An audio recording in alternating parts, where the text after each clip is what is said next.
Assalamualaikum warahmatullahi wabarakatuh. Innal hamdalillah nahmaduhu wa nasta'inuhu wa nastaghfiruh wa na'udzu billahi min shururi anfusina wa min sayyiati a'malina. Man yahdihillahu fala mudilla lahu wa man yudlil fala hadiya lahu. أشهد أن لا إله إلا الله وحده لا شريك له وأشهد أن محمدا عبده ورسوله لا نبي بعده.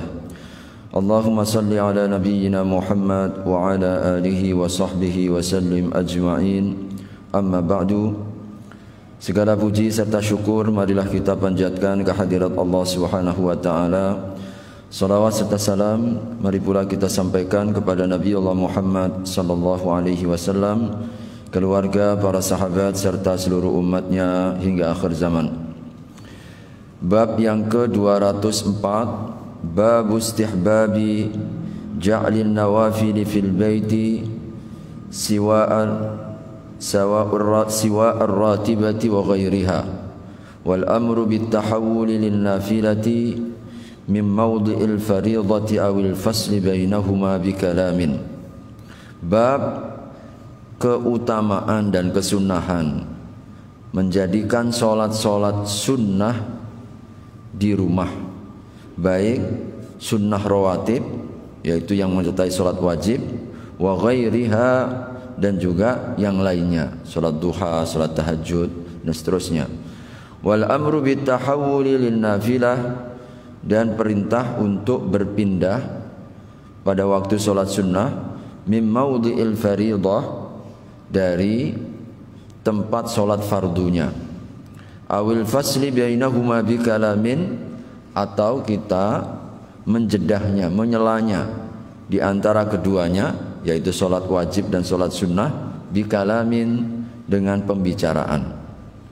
Insyaallah hadirin, dalam bab ini sebagaimana Imam An-Nawawi mencantumkan, yaitu sunnahnya solat sunnah secara umumnya di rumah, dan perintah untuk kita berpindah tempatnya dari solat wajib kita ketika melaksanakan solat sunnah, atau minimal-minimalnya kita berusaha untuk memberikan jedah waktu berupa pembicaraan. An Zaid ibn Thabit radhiyallahu anhu, dari sahabat Zaid bin Thabit, semoga Allah meridainya, anna nabiyya sallallahu alaihi wasallam qala, sesungguhnya Nabi sallallahu alaihi wasallam telah bersabda, sallu ayyuhan nasu fi buyutikum, salatlah wahai sekalian manusia di rumah-rumah kalian, fa inna afdalas salati salatul mar'i fi baitihi illal maktubah, karena sesungguhnya seutama-utamanya solat salah seorang di antara kalian adalah solat di rumahnya, illal maktubata, kecuali solat wajib. Muttafaqun alaih, disepakati oleh Imam Bukhari dan juga Imam Muslim. Hadirin, dalam riwayat ini penegasan Nabi berupa perintah. Perintah adalah kita untuk menjadikan solat-solat sunnah kita secara umumnya di rumah-rumah kita. Jadi, karena Rasulullah sallallahu alaihi wasallam tidak membedakan solat mana saja selain solat fardu saja. Selain solat fardu, solat sunnah bentuk apapun utamanya maka di rumah. Jadi kalau kita laksanakan di rumah maka akan berlipat nilainya, berbeda nilainya kalau kita laksanakan di masjid, sebab kita menepati sunnahnya. Ini menepati sunnah Nabi sallam, bahwasanya ketika kita sholat sunnahnya di rumah, ini menepati sunnah Nabi, anjuran Nabi, petunjuk Nabi sallallahu alaihi wasallam. Ini satu sisi. Sisi yang lain juga hadirin, ketika kita, kenapa, atau rahasia hikmah, sebagian ulama mereka menegaskan sholat sunnah di rumah ini lebih utama. Di antaranya adalah bahwa ketika kita laksanakan di rumah maka akan membawa kebaikan rumah. Kebaikan rumah itu berupa sholat kita, karena sholat itu cahaya. Maka kalau kemudian kita bawa ke rumah, maka insya Allah dia akan mencahayai rumah-rumah kita. Karenanya Nabi dalam riwayat yang lain dari Abdullah ibnu Umar radhiyallahu anhuma anin Nabi sallallahu alaihi wasallam qaal ij'alu min salatikum fi buyutikum. Jadikanlah sebagian dari salat kalian itu di rumah-rumah kalian. Jadi jangan semuanya kalian lakukan di masjid, jadikan sebagiannya di rumah-rumah kalian. Wala tattakhiduha qubura. Kalian jangan jadikan rumah kalian seperti kuburan. Hadirin, kuburan ini gelap gulita, tidak ada tempat ibadah. Maka Nabi sallallahu alaihi wasallam beliau menggambarkan rumah yang tidak ada sholatnya, bagian dari sholatnya, maka macam kuburan. Seperti kuburan, di mana di kubur itu nggak boleh kita melaksanakan sholat. Dan sholat itu cahaya. Jadi sholat itu adalah cahaya, maka insya Allah akan bawa kebaikan di rumah-rumah kita. Dari sisi lain juga para ulama katakan, sebab kalau kita laksanakan selain mengikuti sunnah, selain memberikan bagian dari sholat di rumah kita agar datang dan menarik kebaikan, sisi yang lain juga para ulama katakan akan lebih menjaga keikhlasan dan melatih. Jadi ternyata anjuran untuk sholat sunnah di rumah itu pertama diantaranya juga adalah untuk melatih dan membiasakan. Sebab kalau kita sholat wajib di hadapan banyak orang, tentu kita perlu perjuangan untuk melawan hati kita. Jangan sampai masuk riya, masuk ingin dipuji, dan itu tidak menutup kemungkinan. Tapi memang kita tidak ada pilihan. Ketika sholat berjamaah mau nggak mau, ada yang lihat kita ini bersama banyak orang. Ya tinggal kita ini mengelola hati agar tetap terjaga keikhlasannya, bukan karena siapapun ketika kita sholat. Dan ini berbeda, dan ini menjadi nilai keutamaannya ketika kita di rumah. Jadi kenapa sholat sunnahnya di rumah untuk memberikan bagian adalah karena nilai keikhlasannya dan pembiasaan. Mudah-mudahan kita terbiasa mau sholat ada banyak orang atau kita sholat sendirian di rumah, sama kualitasnya. Jadi sama kualitasnya. Sebab kalau kita di rumah hadirin, tidak ada mata memandang, tidak ada orang bisa melihat, maka ini lebih dekat dengan keikhlasan. Sehingga kita pun dilatih, dibiasakan Allah di hadapan orang dalam kesendirian, ini sama. Jadi, ini sama. Maka ini yang juga disampaikan oleh para ulama kita, di samping juga ketika kita melaksanakan di rumah menjadi contoh teladan.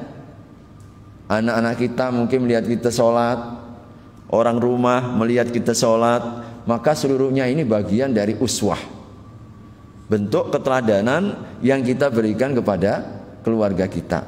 Maka ini sisi-sisi di mana Rasulullah Sallallahu Alaihi Wasallam menganjurkan kepada kita untuk sholat di rumah.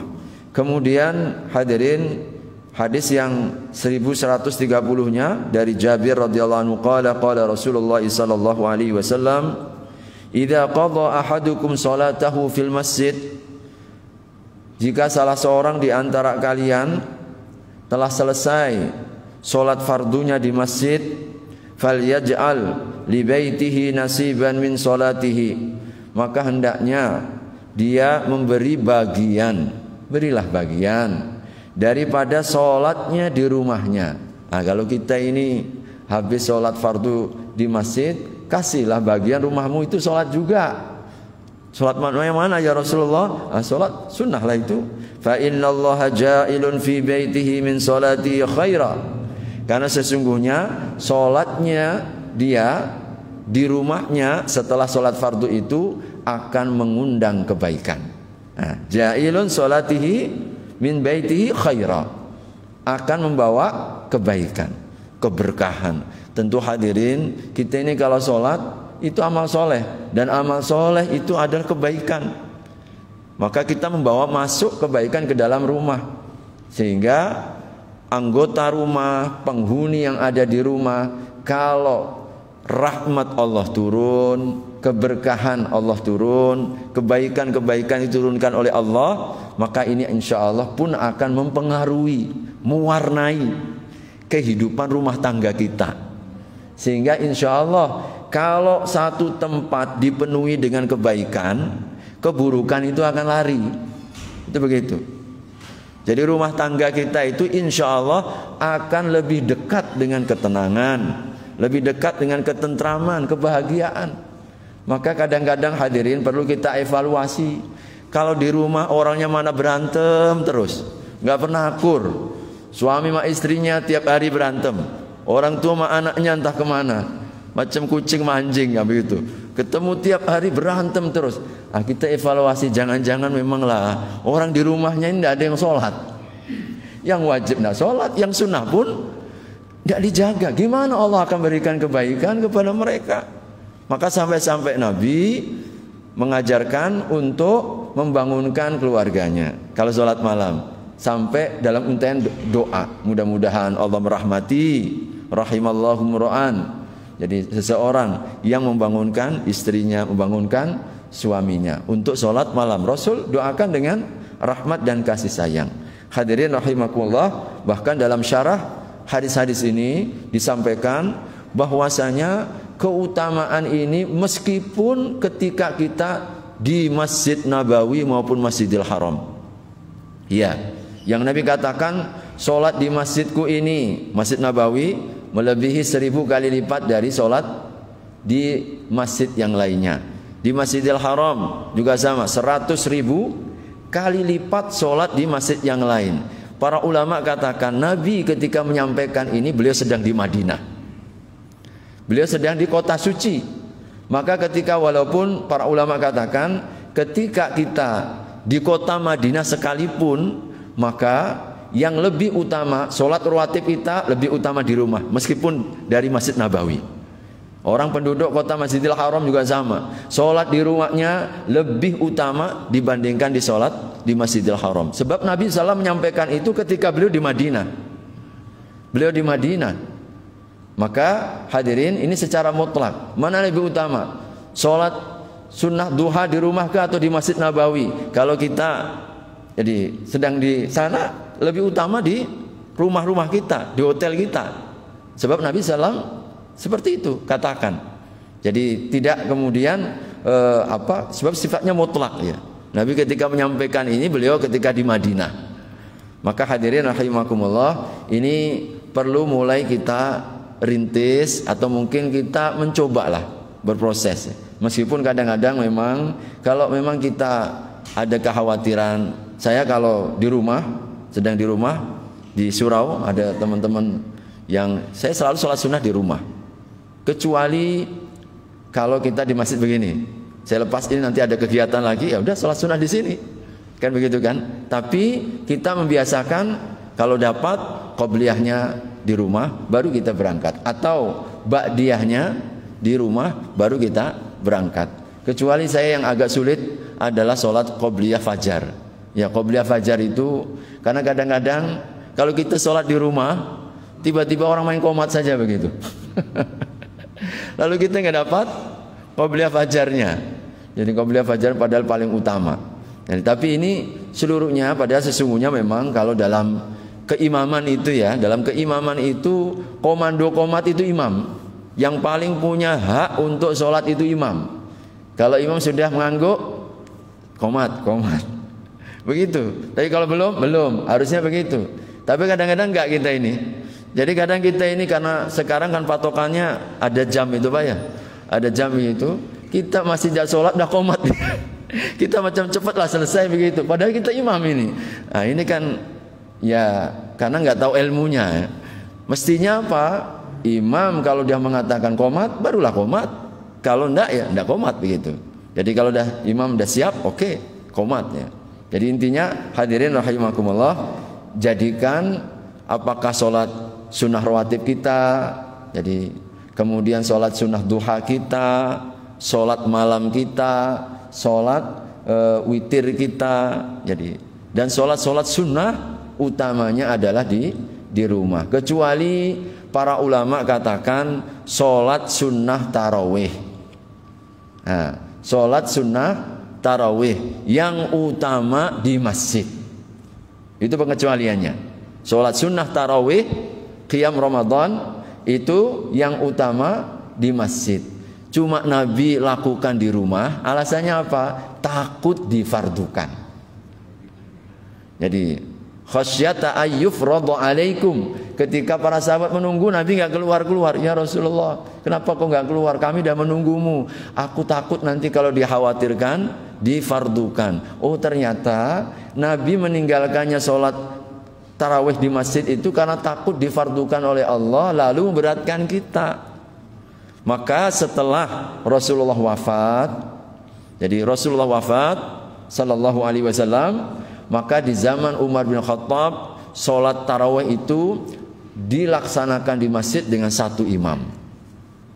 Satu imam, Abu Musa al-Ash'ari pada masanya yang kemudian menjadi imam, dan itu yang dilaksanakan hingga hari ini. Karenanya khusus untuk sholat tarawih malam atau sholat tarawih di bulan Ramadan, maka yang paling utama dilaksanakan di masjid atas sholat tarawih di rumah sendirian. Nah, ini di rumah. Ini kadang-kadang hadirin ada juga yang mengatakan kan tidak sunnah selalu harus setiap malam, selalu setiap malam. Itu buktinya Rasulullah SAW beliau hanya 3 hari saja dalam satu riwayat. Dalam 3 hari saja beliau sholat tarawihnya, hanya menggunakan hadis itu tapi tanpa penjabaran. Nah, ini namanya kita menyimpulkan apa? Menyimpulkan satu sisi. Para ulama itu ketika menyimpulkan hukum melihat dari semua dasar yang ada. Nah, semua dasar yang ada. Jadi kadang-kadang sebagian juga secara cepat begitu mengatakan ya nggak apa-apa sholat tarawih sunnahnya di rumah, sebagaimana umumnya hadis ini. Sholatlah kalian sholat sunnah di rumah, kecuali ada pengecualian karena di sana ada ungkapan Nabi khasyata ayyufradu alaikum, padahal Nabi anjurkan di masjid khusus untuk sholat tarawih. Nah, ini hadirin rahimakumullah, sehingga dalam ditambah lagi ya Nabi SAW dalam riwayat yang lain itu, kalau kita sholat tarawih bersama imam sampai imam selesai sampai salam, maka kita dicatat dinilai oleh Allah sholat sepanjang malam. Jadi catatan amal kita itu sepanjang malam, walaupun kita hanya sholat 1 jam bersama imam. Karena apa? Ini anjuran menguatkan ya agar kita berjamaah. Khususnya redaksinya adalah karena waktu itu sholat tarawih atau sholat qiyamul lail di bulan Ramadan. Hadis nomor 1131. Wa an Umar bin Atha, dari Umar bin Atha, anna Nafi'an ibnu Jubairin, sesungguhnya Nafi' bin Jubair, arsalahu ila Sa'ib ibni ukhti Namir, yaitu mengutus kepada Sa'ib, anak laki-laki daripada saudara perempuannya Namir. Yas'aluhu an syai'in ra'ahu minhu Muawiyatu fis salati, untuk bertanya tentang sesuatu yang dia lihatnya daripada ra'ahu minhu Muawiyatu fis salah. Jadi apa yang sahabat Muawiyah beliau lihat daripada salatnya Nabi SAW. Faqala, maka kemudian dia berkata, na'am shallaitu ma'ahu al-jumu'ata fil maqsurah. Ya, aku pernah salat ya bersama Nabi sallallahu alaihi wasallam Jum'ah. Falamma sallama al-imam, maka tatkala kemudian imam selesai, qumtu fi maqami, aku langsung berdiri, jadi langsung berdiri di tempatku yang sama itu. Fa shallaitu, lalu aku salat. Falamma dakhala arsala ilayya faqala, maka tatkala kemudian ia masuk, maka kemudian jadi ketika masuk, jadi apa ini menceritakan ya, menceritakan apa yang dia lihat ketika ada sahabat Muawiyah di sana. Jadi pada waktu Jum'ah, dan ketika habis sholat Jum'ah melaksanakan sholat itu langsung berdiri di tempat yang sama. Maka ketika selesai, lalu kemudian ada utusan kepadanya untuk menyampaikan, la ta'ud lima fa'alta. Kau jangan ulangi apa yang telah kau buat itu. Yaitu apa? Salat sunnah di tempat berdirimu, salat wajib itu. Idza shallaital jumu'ah, apabila engkau salat Jumat, fala tusalliha bi salatin hatta tatakallama au takhruja. Engkau jangan salat kecuali setelah engkau berbicara atau kau sudah keluar. Fa inna Rasulullah sallallahu alaihi wasallam amarona bidzalik.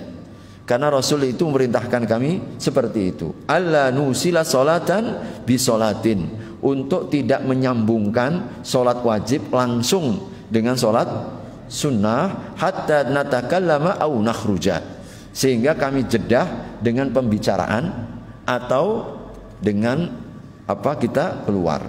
Rawahu Muslim. Hadis ini diriwayatkan oleh Imam Muslim. Hadirin, ini menjadi petunjuk lagi bagi kita tata cara pelaksanaan sholat rawatib, khususnya ini sholat rawatib. Jadi kalau kita ini habis sholat wajib, lalu kita ada petunjuk Nabi ya, berdasarkan apa yang disampaikan oleh Umar bin Atta dari Nafi bin Jubair. Nafi bin Jubair ini bertemu dengan sahabat Muawiyah bin Muawiyah yang pada waktu itu bertemu pada waktu sholat Jum'ah. Tiba-tiba kemudian beliau habis Jumatan langsung berdiri sholat sunnah di tempat yang sama. Maka ditegur oleh sahabat Muawiyah, kau jangan ulangi lagi itu. Sebab kami dulu di zaman Nabi diperintahkan untuk menjedah. Jadi dengan apa? Dengan keluar, pindah, atau minimal-minimalnya kita dengan pembicaraan. Jadi nggak langsung menyambung. Habis sholat wajib berdiri lagi di tempat yang sama dengan sholat sunnahnya. Jadi hikmahnya para ulama katakan, hikmahnya agar kita membedakan. Jadi membedakan antara mana yang wajib dari yang sunnah. Maka demikianlah juga dalam puasa juga kan, kita dilarang untuk akhir bulan Sya'ban. Akhir bulan Sya'ban itu yaumus syak. Yaumus syak, hari Ragu. Besoknya kita Ramadan. Itu kita dilarang untuk puasa. Makruh, ada sampai mengatakan haram. Salah satu hikmahnya juga sama, agar kita tidak menyambung soal apa puasa sunnah dengan langsung puasa wajibnya. Nah, begitu juga kita prakteknya kalau habis sholat wajib, maka kenapa kita ini pindah? Ini bukan asal ikut-ikutan. Nah, yang betul memang begitu. Kadang ada orang juga, kenapa pindah-pindah segala? Memang begini sunnahnya. Kita geser sedikit ke kanan, ke maju, ke mundur, ke kiri. Nah, itu geser itu, insya Allah ini petunjuk Nabi. Hikmahnya agar kita memisahkan antara sholat wajib dan sunnah, minimalnya dengan pembicaraan. Jadi dengan pembicaraan. Nah, sebagian para ulama mengatakan pembicaraan termasuk witir, wirid ya, wirid kita, tasbih kita, istighfar kita, zikir setelah sholat itu berupa pembicaraan juga. Sebagian mengatakan itu pembicaraan, atau kita pembicaraan dengan saudara kita kanan dan kiri, ini juga bentuk pembicaraan. Tapi kalau lapang tempatnya, mungkin hadirin di situasi kondisi misalkan ketika kita di Masjidil Haram ya, misalkan penuh sesak, sulit kita cari tempat, kita kalau pindah maju pun susah, mundur pun susah. Ya gimana? Nah, ini karena situasi. Ya sudahlah, kita sholat di situ minimal tadi kan sudah kita jedah dengan zikir. Jadi nggak langsung nyambung.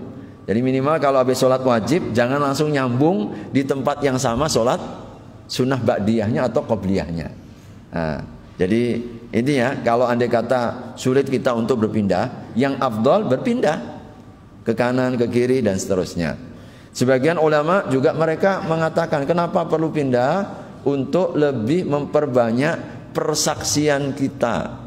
Sebab tidak ada satupun tempat yang kita gunakan untuk sholat akan menjadi saksi kebaikan bagi kita kelak pada hari kiamat.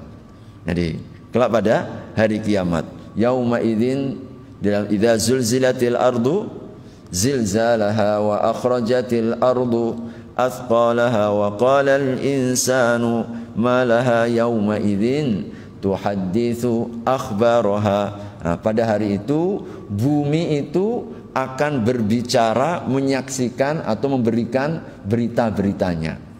Kalau memang kita ketika berada di atas bumi ini kebaikan, maka kabar-kabar yang disampaikan kepada kita adalah yang baik-baik. Ya. Dan bumi dan langit, kalau ada orang baik meninggal itu menangis.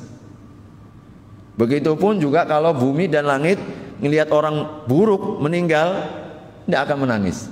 Dan itu adalah isyarat dalam surat Al-Jathiyah. Fama bakat alaihimus sama'u wal ardu wa ma kanu munzarin. Dan langit dan bumi tidak akan menangis dan juga tidak akan ditangguhkan itu siksaannya. Yang difahami oleh sebagian para ulama ahli tafsir, itu bumi dan langit tidak menangis karena kematian Fir'aun. Itu kaitannya dengan Fir'aun. Sebaliknya kalau ada orang yang baik meninggal, langit dan bumi pun menangisi kita, menangisi. Maka dia menjadi saksi. Dan ini menjadi hikmah yang lain bahwa kenapa ada perpindahan. Jadi hadirin rahimakumullah, ini diantara hikmahnya. Bab 205, babul hathi ala salatil witri wa bayani annahu sunnatun muakkadatun wa bayani waqtihi. Bab anjuran salat witir, ya, dan penjelasan bahwasanya witir itu sunnah muakkadah, sunnah yang sangat dikuatkan. Jadi kira-kira derajatnya satu level langsung dari yang wajib. Jadi wajib, sunnah muakkad. Ini begitu kuatnya, sunnah yang sangat dikuatkan. Wa bayani waqtihi, dan penjelasan kapan waktunya. Hadis 1132.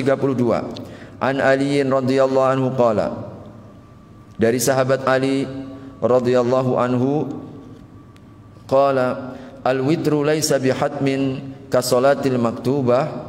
Witir itu tidaklah wajib seperti solat fardu.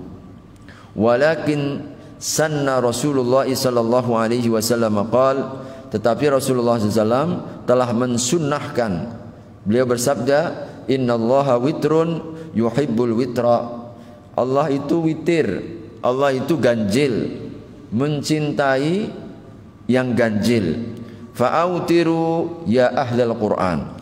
Maka solat witirlah kalian wahai ahlul Quran, yaitu secara khusus ahlul Quran, orang-orang yang memiliki Al-Quran dan hafalan. Hadis ini rawahu Abu Dawud wa Tirmidzi wa qala haditsun hasanun. Saya lanjutkan. Wa an Aisyah radhiyallahu anha qalat, dan dari Aisyah radhiyallahu anha qalat, min kulli laili qad autara Rasulullah sallallahu alaihi wasallam. Pada setiap malamnya Rasul telah berwitir atau Rasul melaksanakan witir. Min awalil lail, kadang di awal malam. Wa min awsatihi, kadang di tengah malam. Wa min akhirihi, dan kadang di akhir malam. Wantaha witruhu ila sahar, dan berakhir witirnya itu pada waktu sahur. Muttafaqun alaih, yaitu disepakati oleh Imam Bukhari dan Imam Muslim. Terakhir dalam bab ini, wa ani bin Umar radhiyallahu anhuma anin Nabi sallallahu alaihi wasallam qala, ij'alu akhir salatikum bil laili witran. Jadikan akhir dari salat malam kalian itu witir. Muttafaqun alaih, disepakati oleh Imam Bukhari dan Imam Muslim. Hadirin, pertama ini menunjukkan bahwasanya solat witir ini hukumnya sunnah muakkad, sunnah yang sangat dikuatkan, di mana Rasul jarang sekali meninggalkan, jarang sekali tidak meninggalkan. Apakah ketika di mukim, terutama ya mukim lagi sedang tidak musafir, maupun dalam safarnya. Dalam safarnya Nabi SAW ketika safar tidak ada solat rawatib, tapi witirnya dijaga sampai pun safar. Beliau minimalnya dalam safar itu witir. Dan sholat sunnah fajar, subuh, qobliyah subuh. Maka menunjukkan dua sholat ini, qobliyah subuh sama sholat witir, ini sangat dijaga oleh Nabi SAW. Bahkan ada sebagian para ulama yang sampai mewajibkan, ya, sampai mewajibkan. Madhabnya Imam Abu Hanifah, jadi witir itu hukumnya wajib, sama seperti Karena apa? Tidak pernah ditinggalkan oleh Nabi Sallallahu Alaihi Wasallam. Bahkan Imam Ahmad yang di sini juga dalam syarah disebutkan, Imam Ahmad itu sampai menyebutkan kalau ada orang yang suka meninggalkan sholat witir, maka dia rajulu su', dia itu orang buruk, la yanbaghi an tuqbala lahu syahadah. Persaksiannya itu enggak diterima. Itu sampai begitu. Jadi begitu kuatnya sampai Imam Ahmad bin Hanbal beliau menjadikan kriteria ciri-ciri orang buruk itu kalau enggak witir. Masya Allah. Sampai kalau biasa nggak witir, jangan terima itu kesaksiannya. Ini kan menguatkan betapa witir ini sangat dikuatkan sekali ya. Dan Rasul juga memberikan rahasianya. Kenapa witir ini begitu dijaga oleh Nabi Shallallahu Alaihi Wasallam dalam petunjuk dan sunnah-sunnah sholatnya adalah karena Allah itu mencintai yang ganjil. Maka hadirin ini tampak. Jadi karena Allah itu cinta yang ganjil, maka tampak dalam semua, apakah ciptaannya atau syariatnya. Allah esa, Allah tidak dua. Allah itu esa, qul huwallahu ahad, maka ganjil. Hadirin, singgasana Allah hanya satu, ganjil. Langit apa? 7 ganjil. Bumi juga 7 ganjil semua. Sholat wajib kita berapa jumlahnya? 17 rakaat. 17 rakaat itu ganjil. Sholat malam kita berapa? Nabi SAW yang paling disukai 11 rakaat. 11 rakaat itu ganjil. Maka Nabi itu mencintai yang ganjil. Maka ada 2 ganjil. Ada ganjil yang wajib, ada ganjil yang sunnah. Ganjil yang wajib itu sholat maghrib. Yang Nabi sebut itu adalah witirnya siang. Jadi witirnya siang, walaupun dilaksanakan di awal malam, karena itu ujungnya siang. Makanya sholat maghrib itu jadi ibaratnya apa? Menjadi ganjil sholat witirnya atau ganjilnya sholat siang kita. Ditutup dengan maghrib ganjil. Maka di waktu malam pun ada sholat witir malam, tapi sifatnya sunnah muakkad, yaitu sholat witir. Nah, bagaimana waktunya? Kita diberikan keleluasaan. Silahkan dilaksanakan awal malam, habis sholat isya.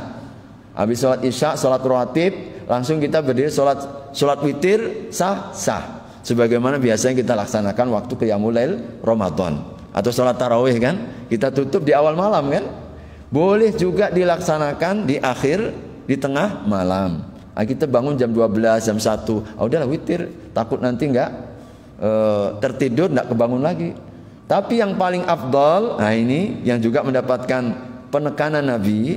Jadi yang paling utama adalah akhirkan. Jadi akhirkan, sebab ada penegasan Nabi dalam hadis Ibnu Umar tadi, jadikan akhir sholat malam kalian itu adalah witir. Maka kalau kita boleh memilih dan kita yakin akan terbangun nanti di waktu malam untuk sholat tahajud, maka jadikan sholat penutup sholat witir kita itu penutup tahajud kita. Kalau kita yakin.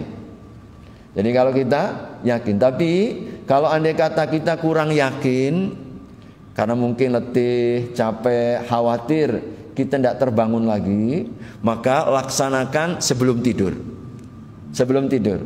Maka kebiasaan Abu Bakar As-Siddiq itu beliau witirnya sebelum tidur. Tapi sahabat Umar beliau witirnya setelah tidur, yaitu sebagai penutup sholat malam. Sehingga hadirin, kalau kita yakin akan terbangun dan melaksanakan sholat tahajud kita, jadikan di akhir, itu yang paling utama. Tapi kalau tidak, laksanakan sebelum tidur kita ya. Maka ini juga diperbolehkan. Nah, kalau kita misalkan sudah witir di awal malam sebelum tidur, karena kita takut tidak terbangun, lalu kita kemudian bisa sholat tahajud malam, bagaimana? Apakah kita tutup dengan witir? Para ulama katakan tidak, kita tutup karena sudah witir.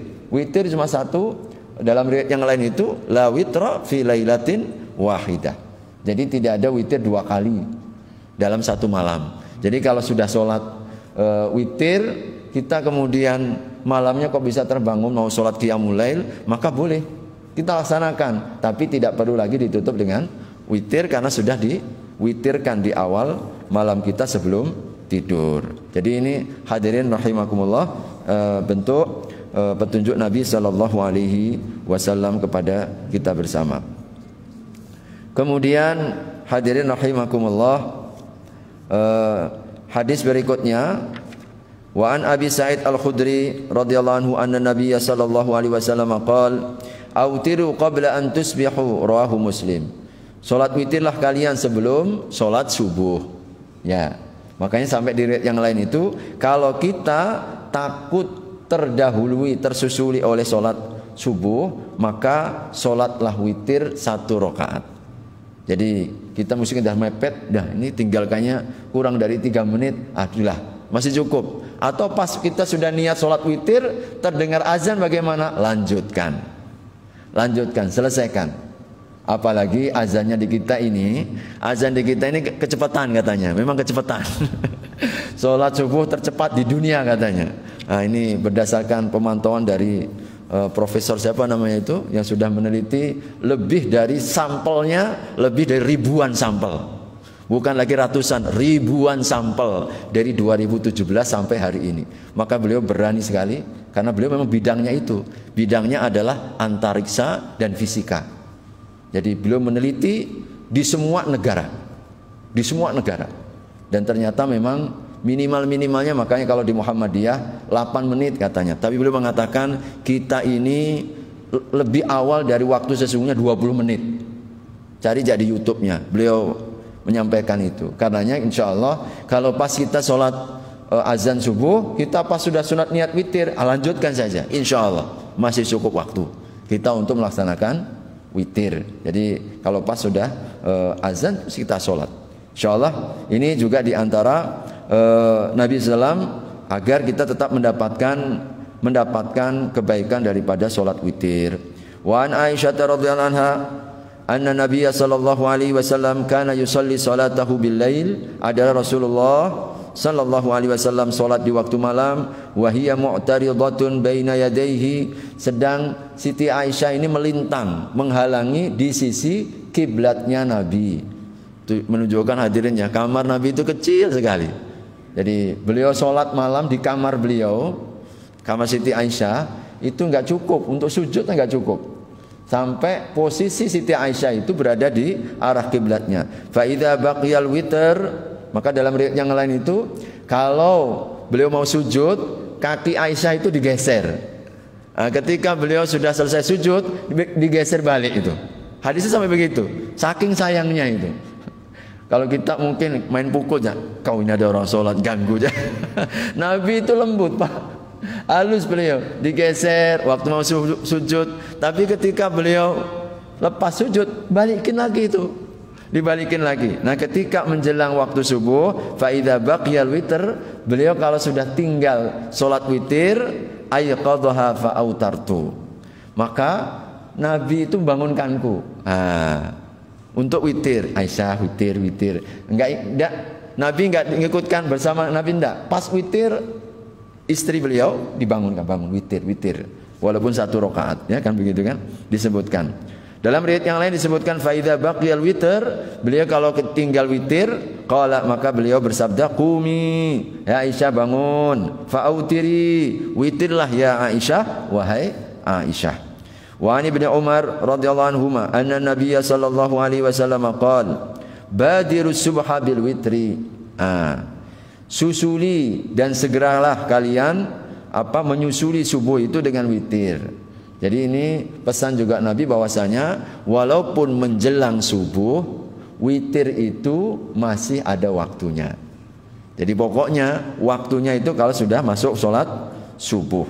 Wa an Jabir radhiyallahu anhu qala Rasulullah sallallahu alaihi wasallam man khafa alla yaquma min akhiril laili, barang siapa yang khawatir dia tidak bangun qiyam tahajud di akhir malam, falyutir awwalahu, maka witirlah di awal. Nah, ini tadi saya sampaikan hadisnya, kalau kita khawatir tidak bangun malam, witirlah di awalnya.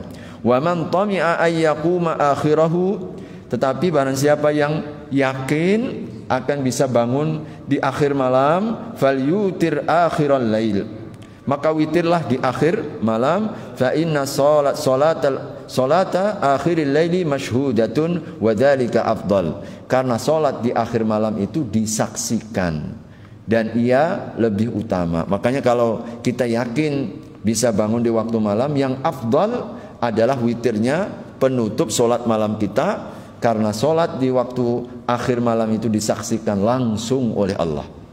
Allah Subhanahu wa taala turun ke langit dunia.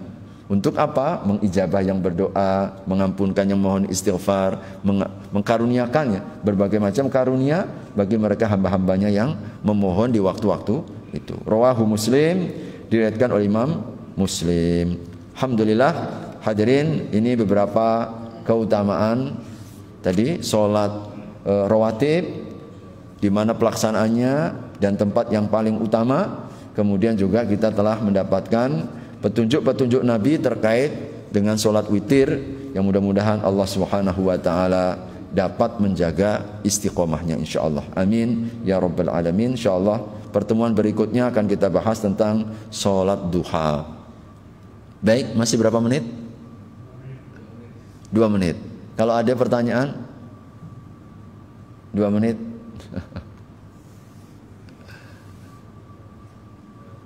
Cukup jelas insyaallah ya hadirin. Alhamdulillah. Nah, mudah-mudahan Allah Subhanahu wa taala menjaga, yani, sebab hadirin dengan ilmu seperti ini, petunjuk yang kita dapatkan, inilah salah satu di antara sumber kekuatan kita. Jadi untuk menjaga dan mengamalkannya. Nah, bayangkan kalau kita nggak dapat petunjuknya begini ya, kita itu nggak ada dorongannya, itu nggak ada. Ya, ibarat mesin itu nggak ada bensinnya. Gimana orang akan termotivasi untuk mengamalkan? Akhirnya lah panjang malam kita tidur macam bangkai kalau udah tidur, nggak bangun-bangun. Jadi subhanallah, maka minimal kalau ada petunjuk kita dapatkan, petunjuk Nabi, pesan-pesan Nabi seperti inilah yang insya Allah akan menguatkan kembali. Saat kita mulai lemah, dikuatkan lagi. Saat kita mulai kurang semangat, ya kita disemangati kembali oleh baginda Nabi sallallahu alaihi wasallam. Baik, insyaallah saya kira cukup. Mudah-mudahan dan nilai manfaatnya kurang dan belumnya mohon dimaafkan.